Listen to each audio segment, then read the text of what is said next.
These are the rulings that you are to present to them. If you purchase a Hebrew slave, he is to work 6 years, but in the 7th year he is to be given his freedom without having to pay anything. If he came single, he is to leave single. If he was married, when he came, his wife is to go with him when he leaves. But if his master gave him a wife, and she bore him son or daughters, then the wife and her children will belong to her master, and he will leave by himself. Nevertheless, if the slave declares, I love my master, my wife, and my children, so I don't want to go free, then his master is to bring him before God, and there at the door or doorpost his master is to pierce his ear with an awl, and the man will be his slave for life. If a man sells his daughter as a slave, she is not to go free like a men's slaves. If her master married her, she decides she no longer pleases him, then he is to allow her to be redeemed. He is not allowed to sell her to a foreign people, because he has treated her unfairly. If he has her marry his son, then he is to treat her like a daughter. If he marries another wife, he is not to reduce her food, clothing, or marital rights. If he fails to provide her with these 3 things, she is to be given her freedom without having to pay anything. Whoever attacks a person and causes his death must be put to death. If it was not premeditated, but an act of God, then I will designate for you a place to which he can flee. But if someone willfully kills another after deliberate planning, you are to take him even from an altar and put him to death. Whoever attacks his father or mother must be put to death. Whoever kidnaps someone must be put to death, regardless of whether he has already sold him or the person is found still in his possession. Whoever curses his father or mother must be put to death. If 2 people fight and one hits the other with a stone or with his fist, and the injured party doesn't die, but is confined to his bed, then if he recovers enough to be able to walk around outside, even with a cane, the attacker will be free of liability, except to compensate him for his loss of time and take responsibility for his care until his recovery is complete. If a person beats his male or female slave with a stick so severely that he dies, he is to be punished, except that if the slave lives for a day or 2, he is not to be punished, since the slave is his property. If the people are fighting with each other and happen to hurt a pregnant woman so badly that her unborn child dies, then, even if no other harm follows, he must be fined. He must pay the amount set by the woman's husband and confirmed by judges. But if any harm follows, then you are to give life for life, eye for eye, tooth for tooth, hand for hand, foot for foot, burn for burn, wound for wound, and bruise for bruise. If a person hits his male or female slave's eye and destroys it, he must let him go free in compensation for his eye. If he knocks out his male or female slave's tooth, he must let him go free in compensation for his tooth. If an ox gores a man or a woman to death, the ox is to be stoned, and its flesh not to be eaten.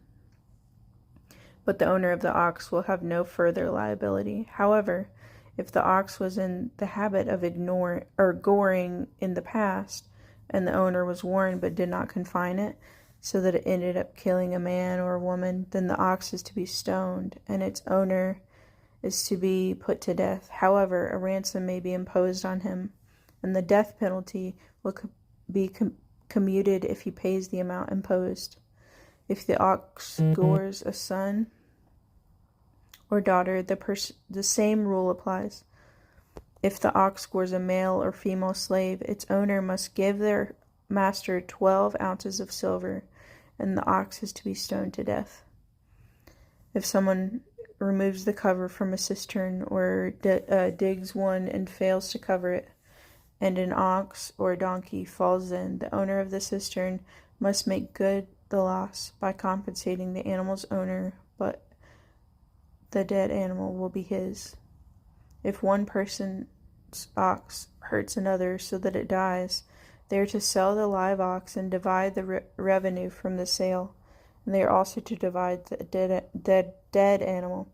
But if it is known that the ox was in the habit of goring in the past, and the owner did not confine it, he must pay an ox for an ox, but the dead animal will be his. If someone steals an ox or a sheep and slaughters or sells it, he is to pay 5 oxen for an ox and 4 sheep for a sheep. If a thief caught in the act of breaking in is beaten to death, it is not murder unless it happens after sunrise, in which case it is murder. A thief must make restitution. So if he has nothing, he must himself be sold to make good the loss from the theft. If what he stole is found alive in his possession, he is to pay double, no matter whether it is an ox, a donkey, or a sheep. If a person causes a field or vineyard to be grazed over or lets his animals loose to graze in someone else's field, he is to make restitution from the best produce of his own field and vineyard. If a fire is started and spreads to thorns, so that stacked grain, standing grain, or a field is destroyed, the person who lit it must make restitution. If a person entrusts a neighbor with money or goods, and they are stolen from the trustee's house, then if the thief is found, he must pay double. But if the thief is not found, then the trustee must state before God that he did not take the person's goods himself. In every case of dispute over ownership, whether of an ox, a donkey, or sheep, clothing, or any missing property, where one person says, "This is mine," both parties are to come before God, and the one whom God condemns must pay the other one double. If a person trusts a neighbor to look after a donkey, ox, sheep, or any animal, and it dies, is injured, or is driven away unseen, then the neighbor's oath before Adonai that he has not taken the goods will settle the matter between them, and the owner is to accept it without the neighbor's making restitution. But if it was stolen from the neighbor, he must make restitution to the owner. If it was torn to pieces by an animal, the neighbor must bring it as evidence, and then he doesn't need to make good the loss. If someone borrows something from his neighbor and it gets injured or dies with the owner not present, he must make restitution. If the owner was present, he need not make good the loss. If the owner hired it out, the loss is covered by the hiring fee. If a man seduces a virgin who is not engaged to be married and sleeps with her, he must pay the bride price for her to be his wife. But if her father refuses to give her to him, he must pay a sum equivalent to the bride price for virgins. You are not to permit a sorceress to live. Whoever has sexual relations with an animal must be put to death. Anyone who sacrifices to a god other than Adonai alone is to be completely destroyed. You must neither wrong nor oppress a foreigner living among you, for you yourselves were foreigners in the land of Egypt. You are not to abuse any widow or orphan. If you do abuse them in any way, and they cry to me, I will certainly heed their cry. My anger will burn, and I will kill you with the sword. Your own wives will be widows, and your own children fatherless. If you loan money to one of my people who is poor, you are not to deal with him as you would a creditor, and you are not to charge him interest. If you take your neighbor's coat as collateral, you are to restore it to him by sundown, because it is his only garment. He needs it to wrap his body. What else does he have in which to sleep? Moreover, if he cries out to me, I will listen, because I am compassionate. You are not to curse God, and you are not to curse a leader of your people. You are not to delay offering from the harvest of grain, olive oil, or wine. The firstborn of your sons you are to give to me. You are to do the same with your oxen and your sheep. It is to stay with its mother 7 days, and on the 8th day you are to give it to me. You are to be specially separated.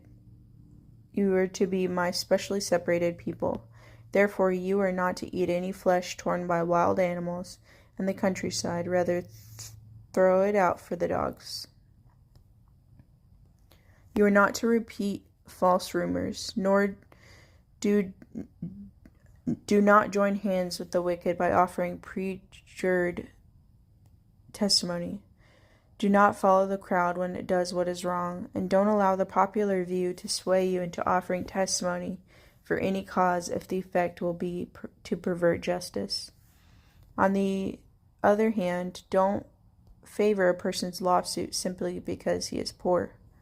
If you come upon your enemy's ox or donkey straying, you must return it to him. If you see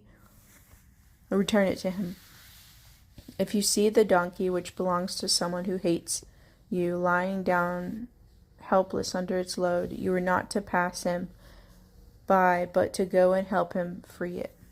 Do not deny anyone justice in his lawsuit simply because he is poor. Keep away from fraud, and do not cause the death of the innocent and righteous, for I will not justify the wicked. You are not to receive a bribe, for a bribe blinds the clear-sighted and subverts the justice of righteousness, of the cause of righteousness. You are not to oppress a foreigner, for you know how a foreigner feels, since you were foreigners in the land of Egypt. For 6 years you were to sow your land with seed and gather in its harvest. But the 7th year you were to let it rest and lie fallow, so that the poor among your people can eat, and what they leave, the wild animals in the countryside can eat. Do the same with your vineyards and olive grove. For 6 days you were to work, but on the 7th day you were to rest, so that your ox and donkey can rest, and your slave girl's son and the foreigner can be renewed. Pay attention to everything I have said to you. Do not invoke the names of other gods, or even let them be heard crossing your lips. 3 times a year you are to observe a festival for me. Keep the festival of matzah for 7 days, as I ordered you. You are to eat matzah at the time determined in the month of Aviv, for it was in the month that you left Egypt. No one is to appear before me empty-handed. Next, the festival of harvest.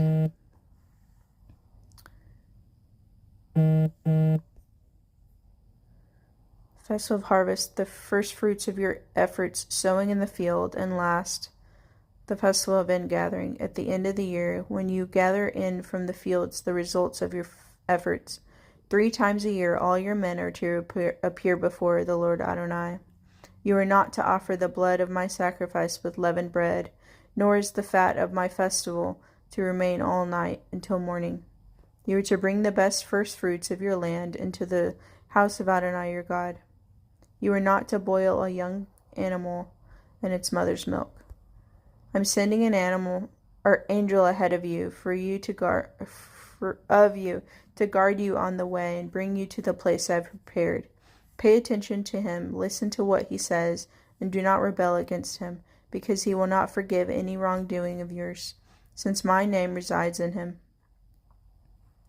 But if you listen to what he says and do everything I tell you, then I will be an enemy to your enemies and a foe to your foes. But when my angel goes ahead of you and brings you to Amorite, Hittite, Perizzite, Canaanite, Hivite, and Jebusi, I will make an end of them. You are not to worship their gods, serve them, or follow their practices. Rather, you are to demolish them completely and smash their standing stones to pieces. You are to serve Adonai your God, and he will bless your food and water. I will take sickness away from you. In your land your women will not miscarry or be barren, and you will live out the full span of your lives. I will send terror of me ahead of you, throwing into confusion all the people to whom you come. And I will make your enemies turn their backs on you. I will send hornets ahead of you to drive out the Hivite, Canaanite, and the Hittite from before you. I will not drive them out from before you in 1 year, which would cause the land to become desolate and the wild animals too many for you. I will drive them out before you gradually until you have grown in number and can take possession of the land. I will set your boundaries from the Sea of Suf to the sea of the Philistine, and from the desert to the Euphrates River. For I will hand the inhabitants of the land over to you, and you will drive them out from before you. You are not to make a covenant with them or with their gods. They are not to live in your land, otherwise they will make you sin against me by ensnaring you to serve their gods. To Moshe, Adonai said, Come up to Adonai, you Aharon, Nadab, Avihu, and 70 of the leaders of Israel. Prostrate yourselves at a distance. While Moshe alone approaches Adonai, the others are not to approach, and the people are not to go up with him. Moshe came and the people told the people everything Adonai had said, including all the rulings. The people answered with one voice, We will obey every word Adonai has spoken. Moshe wrote down all the words of Adonai, and he rose early in the morning, built an altar at the base of the mountain, and set upright 12 large stones to represent the 12 tribes of Israel. He sent the young men of the people of Israel to offer burnt offerings and sacrifice peace offerings of oxen to Adonai. Moshe took half of the blood and put it on the basins. The other half of the blood he splashed against the altar. Then he took the book of the covenant and read it aloud so that the people could hear, and they responded, Everything that Adonai has spoken we will do and obey. And Moshe took the blood, sprinkled it on the people, and said, This is the blood of the covenant, which Adonai has made with you in accordance with all these words. Moshe, Aharon, Nadab, and Avihu, and 70 of the leaders went up, and they saw the God of Israel. Under his feet was something like a sapphire stone pavement, as clear as the sky itself. He did not reach out his hand against these notables of Israel. On the contrary, they saw God even as they were eating and drinking.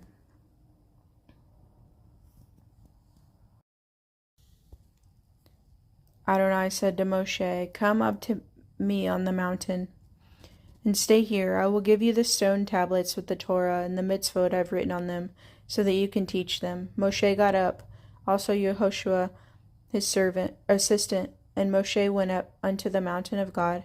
To the leaders he said, Stay here for us until we come back to you. See, Aharon and Hur are with you. Whoever has a problem should turn to them. Moshe went up to the mountain, and the cloud covered the mountain. The glory of Adonai stayed on Mount Sinai, and the cloud covered it for 6 days. On the 7th day he called to Moshe out of the cloud. To the people of Israel, the glory of Adonai looked like a raging fire on the top of the mountain. Moshe entered the cloud and went up to the mountain. On the mountain, he was on the mountain 40 days and 40 nights.